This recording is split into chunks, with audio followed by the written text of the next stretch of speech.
अस्सलाम वालेकुम, मेरा नाम है नवीद शेख। आप देख रहे हैं सुपर टीम यूट्यूब चैनल। साल 2020 वैसे तो पूरी दुनिया के लिए ही बहुत ही मुश्किल साल रहा, क्योंकि इस पूरे साल में वबा ने अपना जो असर था वो पूरी दुनिया के हर एक शख्स को मुतासर किया, चाहे वो दुनिया में जिस भी जगह पर रहता हो। मगर दूसरी जानिब अगर मुसलमानों के हवाले से बात की जाए, मुस्लिम उम्मा के हवाले से बात की जाए, तो ये साल उनके लिए भी किसी सूरत बेहतर नहीं रहा।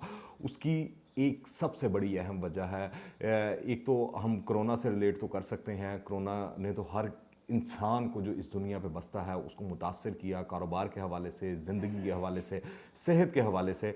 दूसरी जानिब जो मुस्लिम उम्मत को इस साल ने सबसे ज़्यादा मुतासर किया, और ये साल मुस्लिम उम्मा के लिए जो खुशगवार नहीं रहा, उसकी सबसे बड़ी वजह थी इब्राहिम अकॉर्ड।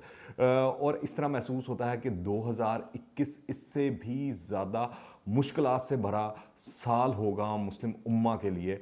अरब मुल्कों में खाना जंगी इसराइल, अरब इत्तेहाद के मुकाबिल ईरान और इत्तेहादी और तुर्की और इसके इत्तेहादियों की जो नई ट्रायंगल सामने आई है, वो खित्ते में नए चैलेंजेस और कशमकश को पैदा करेगी। गुज़िस्ता 100 साल में अगर देखा जाए तो मशरिक़ वुस्ता ने नाकाबिले यकीन तब्दीलियाँ देखी हैं, मगर गुज़िस्ता साल कोरोना के बाद साल की सबसे बड़ी खबर जो थी, जिसने सबसे ज़्यादा मुस्लिम उम्मा को मुतासर किया, वो थी इब्राहिम अकॉर्ड। इस मुआहदे ने मुस्लिम दुनिया में ऐसी हलचल पैदा की है कि इसके असरात कई अशरों या शायद सदियों तक महसूस किए जाते रहेंगे। इसराइल से ताल्लुकात के क़याम और तजदीद ताल्लुकात के लिए 5 मुस्लिम अरब ममालिक ने बारास्ता वाइट हाउस इब्राहिम अकॉर्ड को अपनाया। इसके लिए अमरीकी सदर डोनाल्ड ट्रंप और इनकी इसराइल नवाज टीम ने जान तोड़ मेहनत की। सदर ट्रंप इस इब्राहिम अकॉर्ड की बुनियाद पर दूसरी मुद्दत सदारत का ख्वाब सजाए बैठे थे, लेकिन ये ख्वाब चिकना चूर हो गया। इब्राहिम अकॉर्ड वाकई ऐसी बड़ी पेशरफ थी जिस पर अमरीकी सदर का दूसरी मुद्दत के लिए मुंतखब होना लाजिम था, लेकिन बुरा हुआ कोरोना वायरस का, जिसकी वजह से अमरीकी मईशत सख्त बहरान का शिकार हुई और सदर ट्रंप की खारजा पॉलिसी की बुनियाद पर इलेक्शन जीतने का मंसूबा भी नाकाम हो गया। और अब चंद ही दिन रह गए हैं उनके जो प्रेसिडेंशियल ऑफिस में हैं। चंद दिनों बाद जो बाइडन उनकी जगह आ जाएंगे, मगर जो वो फैसले कर गए हैं, जो वो काम कर गए हैं, खुसूसन उसका खमियाजा मुसलमानों को भुगतना पड़ेगा। मशरिक़ वुस्ता के ममालिक को वो गर्मी जो है इन मुआहदों की, वो महसूस होती हुई आने वाले साल में नज़र आ रही है। अब अगर आप देखें कि जो मशरिक़ वुस्ता है, उनके जो ममालिक हैं कुछ, जिस तरह शाम, लीबिया, इराक़, और इसके अलावा अगर आप अफ़गानिस्तान को भी एशिया के अंदर शामिल कर लें, तो वो तो गुज़िश्ता कई दहाइयों ने से जंग ज़दा हो चुके हैं और वहाँ पे कत्ल खून का बाज़ार गर्म है। मगर अब ऐसा महसूस होता है जो खुशहाल ममालिक थे मशरिक़ वुस्ता में, वहाँ भी मसाइल शुरू हो सकते हैं और मामलात गंभीर हो सकते हैं। आप देखें, अब मिस्र, उर्दन और खलीज ताउन तंजीम के चंद रुकन ममालिक इसराइल के साथ मिलकर सफ बंदी कर रहे हैं और इसराइल की फ़ौजी, सियासी और इंटेलिजेंस सलाहियतों से फ़ायदा उठा रहे हैं। इब्राहिम अकॉर्ड को मज़ीद फ़रोग देने पर भी काम जारी है। मज़ीद 2 मुस्लिम ममालिक, जिनमें एक अरब और एक एशियाई मुस्लिम ताकत शामिल है, जिसके बारे में ख्याल किया जा रहा है शायद वो इंडोनेशिया हो सकती है, जल्द इस दायरे में दाखिल हो सकते हैं, जिसके बाद सऊदी अरब भी मुआहदा इब्राहिमी कबूल करने वाला मुल्क बन सकता है। मगर इस अभी जो सऊदी अरब के हवाले से जो ख़बरें मौसूल हो रही हैं, वो ये हैं कि जब तक शाह सुलमान तख्त नशीन हैं और शहनशाहियत की गद्दी पर बैठे हुए हैं, उस वक्त तक मुमकिन नहीं है कि इसराइल के साथ ताल्लुकात बहाल हो सकें। उनके जाने के बाद शायद ऐसा मुमकिन हो सकता है, और अभी शायद अंदर खाते इसराइल और सऊदी अरब के ताल्लुकात वसी से वसी तर होते जा रहे हैं और क्लोज़ जो है इंटरेक्शन चल रही है। गुज़िश्ता दिनों एक ख़बर भी आई थी इजरायली वज़ीर आज़म नेतन्याहू के हवाले से, जो कि अब साबिक हो चुके हैं, कि उन्होंने खुफिया दौरा किया था सऊदी अरब के शहर नियोम का, जहाँ शहज़ादा मोहम्मद बिन सलमान की उनसे मुलाकात हुई थी, और 7 मोसाद के चीफ यूसी कोहन भी वहाँ गए थे सऊदी अरेबिया। तो इब्राहिम अकॉर्ड के बाद अब अरब इसराइल इत्तेहाद बनता नज़र आ रहा है, बल्कि मैं तो ऐसा कहूँगा ये बन चुका है। इसराइल और अरबों के लिए इस वक्त 2 ही ख़तरात हैं, पहला ईरान और इसके इत्तेहादी, और दूसरा सियासी इस्लाम, जिसकी एक शक्ल अख़वानुल मुस्लिमून है। तुर्की और कतर के साथ अरबों का बुनियादी झगड़ा ही अख़वानुल मुस्लिमून की हमायत और मदद पर है। मशरक़ वस्ती में अब 3 बड़े जियो पॉलिटिकल इत्तेहाद उभर कर सामने आ चुके हैं, एक तुर्की और एक इसके इत्तेहादी, दूसरा ईरान और इसके इत्तेहादी, और तीसरा अरब इजराइल इत्तेहाद इस वक्त मौजूद है। अरब बादशाहें अब इजराइल की सिक्योरिटी और टेक्नोलॉजी से फ़ायदा उठाने की ख्वाह हैं, और इजाफी फ़ायदा इजराइल का वाइट हाउस में असर रसूख भी है, जिसका फ़ायदा उधर वे जाकर भी और डायरेक्टली भी जो ये अरब स्टेट्स हैं जिन्होंने इजराइल को कबूल किया है उनको मिलेगा और मिलता रहेगा। इंतज़ामिया, क्योंकि कोई भी हो, इजराइल वाइट हाउस के लिए हमेशा अहम रहा है। ट्रंप इंतज़ामिया में इजराइल के लिए इजराइल की अहमियत कई गुना बढ़ गई थी, लेकिन बाइडन इंतज़ामिया भी इजराइल को नज़रअंदाज नहीं कर सकती। ये वो तारीखी हकायक हैं जो सबके सामने हैं और सब जानते हैं। अरब इजराइल इत्तेहाद को बाइडन इंतज़ामिया के हवाले से कुछ खदशात हो सकते हैं, लेकिन तुर्की के हवाले से बाइडन का मौक़िफ़ ढका छुपा नहीं है। इसीलिए इजराइल अरब इत्तेहाद को कुछ हौसला है कि तुर्की की मुखालफत में इन्हें बाइडन इंतज़ामिया से रियायतें मिल सकती हैं। अलबत्ता अख़वानुल मुस्लिमीन के हवाले से बाइडन का रवैया मुख्तलिफ हो सकता है, क्योंकि अरब बहार दरअसल ओबामा इंतज़ामिया की पेशकश थी, और उस वक्त जो कैबिनेट थी या जो भी हरारकी थी अमरीकी इंतज़ामिया की ओबामा की दौर में, उस वक्त जो बाइडन उसमें पेश थे और उसका हिस्सा थे और हर चीज़ को क्लोजली देख रहे थे।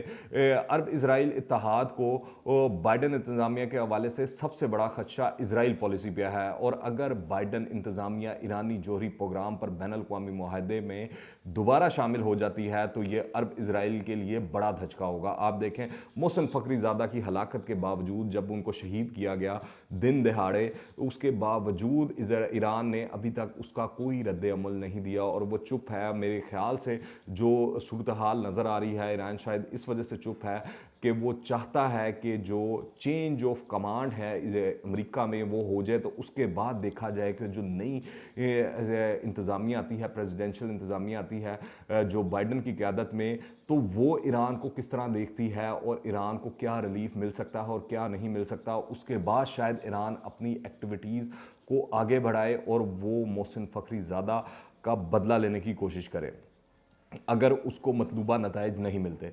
सऊदी शहर नयूम में इजराइल और आला सऊदी क़यादत के मुज़ाकरात भी बाइडन इंतज़ामिया के लिए एक पैगाम थे मेरी नज़र में, तो कि वाशिंगटन के इत्तेहादी अब नई सफ़बंदी कर रहे हैं। इजराइल और सऊदी अरब में ताल्लुकात का क़याम शाह सलमान की ज़िंदगी में मुमकिन नहीं, जैसा कि मैं पहले आपको बता चुका हूँ, और इजराइल इस बात को समझता है। इसीलिए ज़्यादा बेचैनी नहीं दिखाई जा रही सऊदी अरब के हवाले से इजराइल की जानिब से, और खुफिया तौर पर दोनों मुल्क इंटेलिजेंस समेत कई शोबों में ताउन जारी रखे हुए हैं। इजराइल से ताल्लुकात का क़याम ऐसा सवाल है जिसने सऊदी शाही ख़ानदान के अंदर भी कशमकश को दुनिया के सामने उजागर कर देता है। मिसाल मैं आपको दे देता हूँ, इब्राहिम अकॉर्ड के बाद शहज़ादा तुर्किल फैसल ने इजराइल को मगरब की नौ आबादियाती ताकत करार दिया जो फ़लस्तीनियों को हरासती कैंपों में रख कर तशद्दुद का निशाना बना रही है और जिसे चाहती है कत्ल कर देती है। सऊदी शाही ख़ानदान के अंदर से उठने वाली इस आवाज़ ने इजराइल को शुशदर कर दिया, और मनामा डायलॉग में सऊदी शहज़ादे के खिताब के लिए आने वाले इजरायली वज़ीर दिफा को वजाहत करना पड़ी कि शहज़ादा तुर्की ने इब्राहिम अकॉर्ड से हटकर जज्बात का इजहार किया है। अरब दुनिया की तरफ से पाकिस्तान पर भी काफ़ी दबाव है और पाकिस्तान इस दबाव को बर्दाश्त भी कर रहा है, और अगर आप हमारी लोकल पॉलिटिक्स में देखें तो इस हवाले से काफ़ी खबरें भी गर्म हैं और काफ़ी कॉन्स्पिरेसी थ्योरीज भी चल रही हैं। इस दबाव के वाज़िया निशानियाँ यूएई की तरफ से पाकिस्तानियों के लिए वीज़े बंद करना और भारतीय आर्मी चीफ का यूएई और खुसूसन सऊदी अरब का दौरा है, इसको भी लोग इसी तनाजुर में देख रहे हैं। इस पर मैंने गुज़िश्ता कई तफसीली वीडियोस भी किए हैं, अगर आप देखना चाहते हैं तो पिछली वीडियोस में आप जाकर वो भी देख सकते हैं। 70 बरसों में किसी भी भारतीय आर्मी चीफ का दौरा सऊदी अरब और रियाज दिल्ली सिक्योरिटी ताउन के इम्कानात पाकिस्तान की सलामती के लिए छोटा खतरा नहीं। पाकिस्तान में सऊदी अरब की तरफ से स्टेट बैंक में रखवाए गए $2 अरब जो है वो पाकिस्तान वापस कर चुका है, जैसे कि सब जानते हैं, और मज़ीद $1 अरब अगले साल के आगाज़ पर वापस करने का भी पाबंद है। इस वक्त मुस्लिम उम्मा के लिए फ़लस्तीनी रियासत से बड़ा सवाल अल-कुद्स की हिफाजत है। पाकिस्तान के हवाले से यहाँ जो पाकिस्तान पैसे वापस कर रहा है, इस हवाले से मैं आपको थोड़ा सा आगाह करता रहूँ कि इससे पहले भी नवाज शरीफ के दौर में या जरदारी दौर के अंदर या मुशर्रफ दौर के अंदर भी सऊदी अरब ने पाकिस्तान की काफ़ी मदद की मॉनेटरी टर्म्स के अंदर, और हमेशा ही ऐसा होता आया है कि डेफर्ड पेमेंट के ऊपर या तो तेल ले लिया या कोई भी पाकिस्तान ने सऊदी अरब से जो भी लोन लिया उसको कभी वापस नहीं किया गया। सऊदी शाही ख़ानदान ने हमेशा उसको वेव ऑफ कर दिया। मगर इस दफ़ा सूरत हाल मुख्तलिफ है और इस तरह नज़र आ रहा है कि पाकिस्तान अब इस इत्तेहाद से निकलता आ रहा है और पाकिस्तान अपनी खारजा पॉलिसी में आज़ाद पॉलिसी को अपना रहा है। पाकिस्तान अपने मुफाद के अंदर फैसले करता दिखाई दे रहा है। पाकिस्तान जो पाकिस्तान के लिए बेहतर है उसके लिए फैसले करता हुआ दिखाई दे रहा है, किसी प्रेशर के अंदर इस वक्त फैसले नहीं कर रहा। तो ये क्रेडिट इमरान खान और उनकी हुकूमत का और जो मौजूदा इस्टेब्लिशमेंट है पाकिस्तान की उसका है। अगर आप देखें मौजूदा सूरत हाल में ऐसा महसूस होता है कि नए साल में मुस्लिम दुनिया नए तनाज़ात का शिकार होती हुई दिखाई दे रही है, क्योंकि इस वक्त क्लियरली मुस्लिम दुनिया दो ब्लॉक्स में बंट चुकी है। इब्राहिम अकॉर्ड के बाद एक ब्लॉक जो है वो अरबों का ब्लॉक है और दूसरा ब्लॉक जो है अजमियों का ब्लॉक है, जिसके अंदर पाकिस्तान है, तुर्की है, मलेशिया है, ईरान है और दीगर दूसरे ममालिक हैं जो कि नॉन अरब्स हैं। और अरब इस वक्त दिखाई दे रहे हैं कि उन्होंने इज़राइल के साथ साज़बाज़ कर ली है, उन्होंने इज़राइल के साथ हाथ मिला लिया है। अरब जो है इज़राइल की गोद में बैठे दिखाई देते हैं और अमरीकी इशारे पर जो अरब शाही ख़ानदान है, अवाम मेरे ख्याल से जो अरबी अवाम है वो ऐसा नहीं चाहती, मगर जो अरब शाही ख़ानदान है उनकी अपनी मजबूरियां हैं, अपने मसाइल हैं, तो वो उस तनाजुर में सारे मामलात को देख रहे हैं और वो अब ये मायूब नहीं समझ रहे कि इज़राइल से ताल्लुकात बहाल हो जाएं तो उनको कोई फ़र्क पड़ेगा। तो आने वाले दिनों में और ये जो 2021 है इसके अंदर ऐसा महसूस हो रहा है कि यमन के अंदर प्रॉक्सीज़ फिर दोबारा अरूज पर पहुंचेंगी। अभी गुज़िश्ता दिनों यमन में एक तैयारे के हवाले से जिसमें सऊदी वज़ीर ख़ारजा भी थे और यमन के वज़ीर आज़म भी थे, उस पर हमला किया गया, तो वो भी ख़बरों में है। तो यमन के अंदर हालात मज़ीद ख़राब होते हुए दिखाई दे रहे हैं और यही प्रॉक्सीज़ शाम के अंदर भी दोबारा जारी होती हुई दिखाई देंगी, लीबिया में भी होती हुई दिखाई देंगी और इराक़ में भी आगे बढ़कर होती हुई नज़र आ रही हैं। इसके अलावा जो ईरान है, ईरान के ऊपर इज़राइल जो अरब ममालिक हैं उन्होंने क्लोज सर्कल किया हुआ है, आंखें तानी हुई हैं ईरान के ऊपर और वो चाह रहे हैं कि कोई ना कोई ईरान के ख़िलाफ़ जारियत की जाए। ये दिखाई दे रहा है आने वाले दिनों में। और दूसरा, अफ़गानिस्तान से अभी तक तो अमेरिका वहाँ से जाने की तैयारियों में है और अफ़गानिस्तान में अमन मुआहदा भी हो रहा है, मगर ये किसी के लिए कोई सरप्राइज़ नहीं होना चाहिए कि अगर अफ़गानिस्तान के हालात फिर दोबारा से ख़राब हो जाएं, क्योंकि जो ये मुसलमानों के अंदर इंतशार की कैफियत है और जो आपस में मुसलमान जो है वो दुश्मनी में उतर आए हैं, एक दूसरे के ख़िलाफ़ खड़े हो चुके हैं और डिफरेंट ब्लॉक्स में आ गए हैं, उसका सबसे ज़्यादा जो नुकसान नज़र आ रहा है वो इस वक्त नज़र आ रहा है मुस्लिम उम्मा को। और इस तरह महसूस हो रहा है कि 2021 में मुसलमानों का खून मज़ीद बहाया जाएगा। अल्लाह ना करे ऐसा हो, अल्लाह हम सब पर अपना रहम व करम जारी व सारी रखे और हमको इन दुश्मनियों और आफात और दुश्मनों से महफूज रखे। मगर जो अभी तक की सूरत हाल है इस वक्त दुनिया क्लियरली जो मुस्लिम दुनिया है वो दो ब्लॉक्स में बंट चुकी है। इब्राहिम अकॉर्ड के बाद एक अरब वर्ल्ड है और एक है जो नॉन अरब्स हैं जो कि अजमी मुसलमान हैं, वो तमाम ममालिक एक सफ़ में हैं और जो अरब ममालिक हैं वो एक सफ़ में हैं और इज़राइल के इत्तेहादी हैं। आप क्या राय रखते हैं इस बारे में नीचे कमेंट्स में लाजमी बताइएगा। और अगर आपने अभी तक इस चैनल को सब्सक्राइब नहीं किया तो इस चैनल को सब्सक्राइब करें, बेल आइकन को प्रेस करें ताकि ताज़ा तरीन अपडेट्स और नई वीडियोज़ आपको बर वक्त मिलती रहें।